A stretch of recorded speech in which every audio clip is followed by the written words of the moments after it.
So I'll start with you, Christine, as the new recruit. How did you come to be involved in this series? Well, how did I become involved? Some very special people in my life heard about the opportunity for me to meet Holly, and understanding that they were continuing on with doing their first season at STARZ Lionsgate to take on the previous seasons of 1 and 2 of Step Up.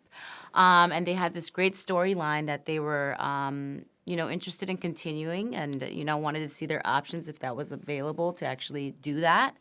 And so I had a phone call with Holly. It's just like I don't know, it wasn't like I'm trying to book you kind of phone call. It was just actually a creative phone call just to kind of get to know each other.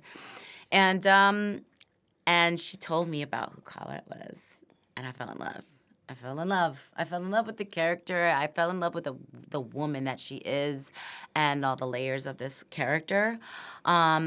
Then also there was the other layer of understanding, who previously played this role. And, knowing that Naya was originally Colette, and knowing her work, like, I've always been a big fan of hers. And, I wanted to honor the role and the family and her.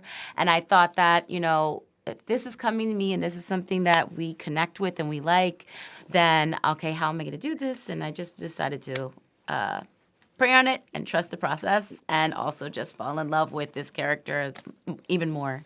So, sorry, that I'm a terrible storyteller sometimes, but I hope that made sense. I liked it. Was that the kind of balance? Because I guess you wanted to pay homage to what Naya had done to the character and to her kind of understanding of the role, but you wanted to bring in something unique and new of yourself, I guess, into it. Was that kind of balance to get? Oh, definitely. I mean, that's important as an actor. I don't think you don't want to do a cookie cutter role, I think it's important to kind of discover your character and become that person.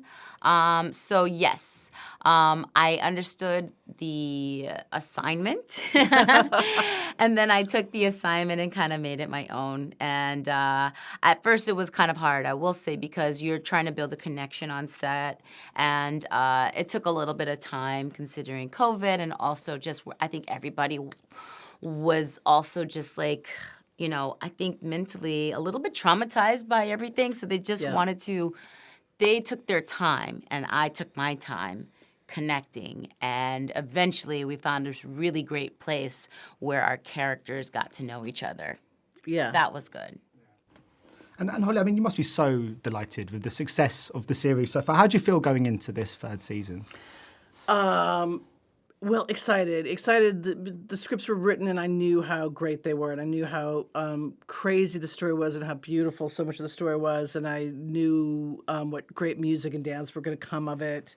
So, yeah, I was really excited, and it was, we're talking the height of COVID, which everyone is sick of talking about, but the height of COVID, Christina never ate lunch with a colleague. I never ate lunch with a colleague. We never saw each other after work.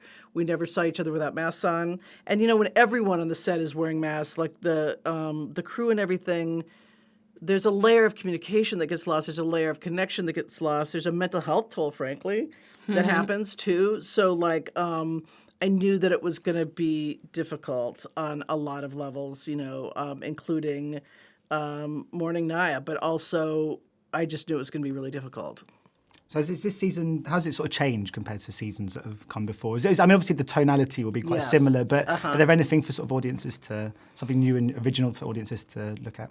Oh, so much. I mean, it's bigger and like bigger set pieces and more exciting. And the story we really took off the brakes of the story engine, and everything that we'd set up comes roaring back. So I hope that people watch the first 2 seasons. You don't have to. It's set up that you could just drop right into the season if you want to, but it really pays off everything that's been set up before, and so much more, and so much more. There's new relationships, there's new characters, there's fantastic music, there's crazy, crazy things that happen. There's beautiful, joyful things that happen. Yeah.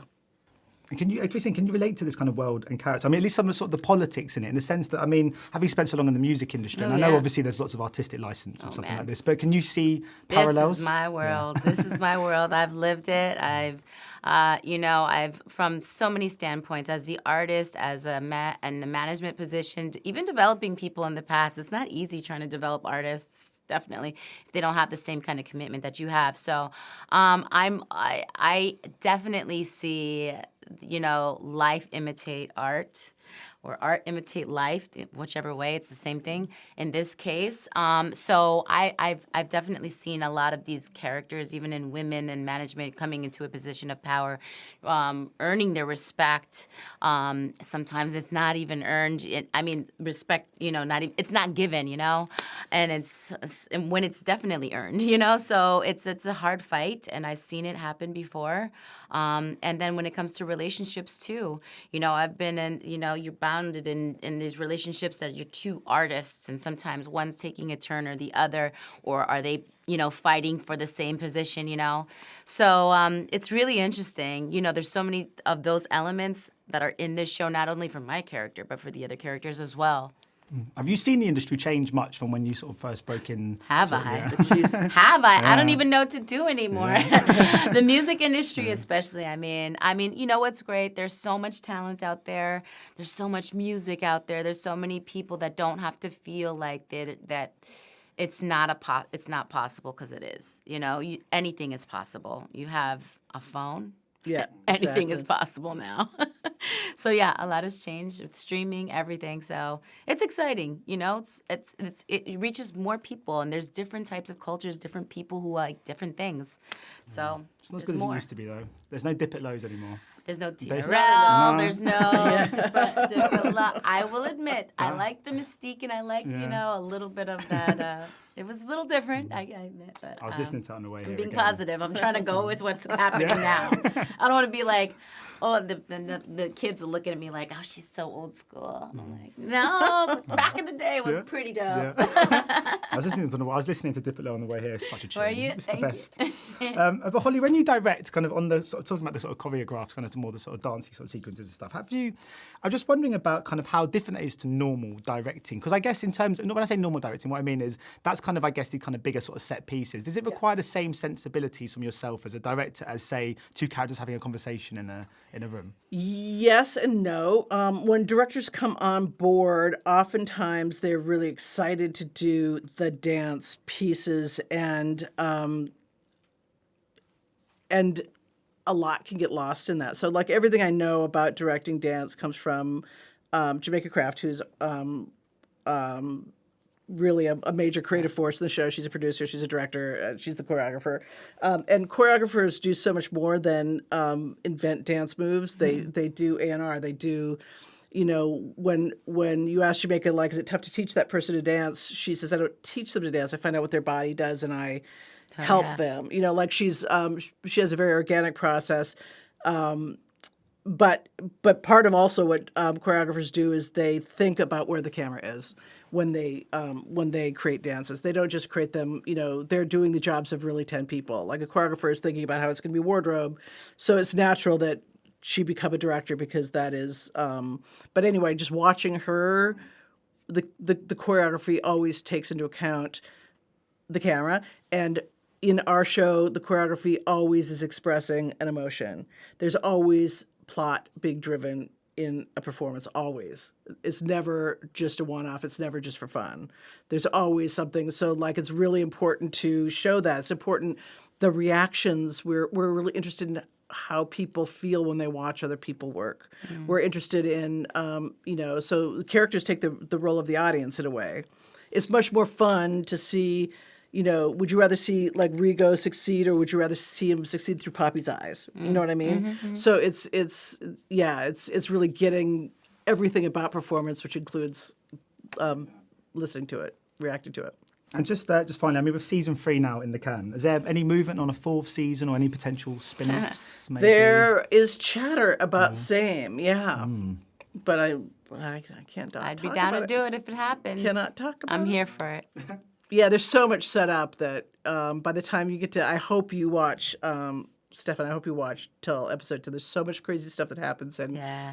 and quite a few cliffhangers. So Yeah. Do you reckon one day we could get Channing Tatum back somewhere in the fold? That'd be I would cool. love him. That'd be good. Even too. just a cameo. He's be fun. really an incredibly creative person. He's one of the most creative people I've ever met. People, he's so smart and he's so deeply creative. Cool. Brilliant. Well, anyway, thank you so much for your time today. Thank Much appreciated. you. Thank you. Cheers. Bye-bye. Yeah, thanks. Ladies and gentlemen, you're watching Hey You Guys! Hey, you guys, huh? Hey, you guys. Is that from the Goonies? It is indeed, yeah. Nice. Hey,